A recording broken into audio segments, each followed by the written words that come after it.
ഡെലിവറിക്ക് ശേഷം എപ്പോഴാണ് അടുത്ത സെക്ഷൽ ആക്ട്? നമുക്ക് എല്ലാവർക്കും അറിയുന്ന പോലെ തന്നെ ഒരു പ്രസവം കഴിഞ്ഞാൽ ഒരു 6 weeks ആണ് നമ്മുടെ ശരീരത്തിലുള്ള മുറിവുകൾ ഉണങ്ങാനുള്ള ഒരു സമയം. അതാണ് ഈ 45 days എന്നുള്ള ഓൾമോസ്റ്റ് പറയുന്നത്. അപ്പോൾ ആ സമയം കൊണ്ട് നമ്മുടെ ശരീരത്തിലെ മുറിവുകളൊക്കെ ഉണങ്ങുകയും ചെയ്യും, വലുതായി യൂട്രസ് ചുരുങ്ങുകയും ചെയ്യും, ശരീരത്തിലുള്ള ഒരു ബെറ്റർ ആയിട്ടുള്ളൊരു കണ്ടീഷനിലേക്ക് എത്തുകയും ചെയ്യും. അപ്പോൾ ഈ സമയത്ത് നമുക്ക് എന്തായാലും സെക്ഷൽ ആക്ട് നമ്മൾ പരമാവധി അവോയ്ഡ് ചെയ്യാൻ പറയും, ഒരു 6 weeks ടൈം. പക്ഷെ അത് കഴിഞ്ഞാലും നമുക്ക് ഒരു പക്ഷേ കറക്റ്റായിട്ട് പീരിയഡ്സ് വരണമെന്നില്ല. ചില ആൾക്കാരിൽ കുറച്ച് നാൾ പീരിയഡ്സ് ഇല്ലാണ്ടിരിക്കുകയാണ്. പാല് കൊടുത്തുകൊണ്ടിരിക്കുമ്പോൾ റെഗുലർ ആയിട്ടുള്ള ഓവുലേഷൻ ഉണ്ടാവില്ല. 6 months to 1 year ഒക്കെ പീരിയഡ്സിൻ്റെ കറക്റ്റ് ആവണമെന്നില്ല. പക്ഷെ ആ സമയത്തുള്ള സെക്ഷൽ ആക്ട് കാരണം പ്രഗ്നൻസി ഒരിക്കലും ഇല്ല എന്ന് ഉറപ്പ് വരുത്താനും പറ്റില്ല. അതാണ് ഇതിൻ്റെ മെയിൻ പ്രശ്നം. അപ്പോൾ കോൺട്രസെപ്ഷൻ ഈസ് വെരി ഇമ്പോർട്ടൻറ്റ്. കാരണം എപ്പോഴാണ് ഒരു ഓവുലേഷൻ ടൈം കറക്റ്റായിട്ട് പറയാനും പറ്റില്ല, എക്സാക്ട്ലി നമുക്ക് പ്രഗ്നൻസി അവോയ്ഡ് ചെയ്യാനുള്ള ഒരു ചാൻസസ് ഇല്ല. അപ്പോൾ ഇങ്ങനത്തെ ഒരു കണ്ടീഷനിൽ വരുമ്പോൾ നമ്മൾ ഒരു 6 weeks കഴിയുമ്പോൾ കോപ്പർട്ടിയൊക്കെ നമുക്ക് യൂസ് ചെയ്യാമെന്ന് പറയും.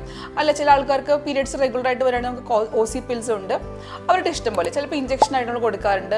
ഒരു 3 month ഷോർട്ടായിട്ട് ഇഞ്ചക്ഷൻസ് ഉണ്ട്, പ്രൊജസ്ട്രോൺ ഇഞ്ചക്ഷൻസ് ഉണ്ട്.